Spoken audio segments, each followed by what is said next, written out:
India got ટેલેન્ટમાં વિવાદિત નિવેદન આપનાર રણવીર અલ્હાબાદિયાને સુપ્રીમ કોર્ટે રાહત આપી છે।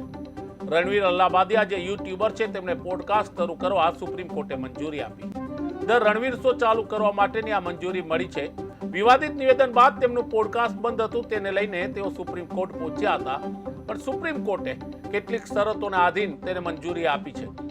સુપ્રીમ કોર્ટે કહ્યું છે કે રણવીર અલ્હાબાદિયા હાલના તબક્કે પોતાનો દેશ એટલે કે ભારત છોડી નહીં શકે અને પોતાના શોમાં કંઈ પણ પ્રકારની અશ્લીલતા બતાવી શકશે નહીં। તપાસમાં જોડાયા પછી જ તેમને મંજૂરી મળી શકશે। આપને જણાવી દે કે રણવીર અલ્હાબાદિયા વિરુદ્ધ અનેક શહેરોમાં એફઆઈઆર દાખલ થઈ હતી અને ત્યારબાદ આ શોને બંધ કરાયો હતો। રણવીર અલ્હાબાદિયાએ માતા પિતાને લઈને એક નિવેદન કર્યું હતું, જેને કારણે દેશભરમાં તેની ઉપર માછલા ધોવાયા હતા।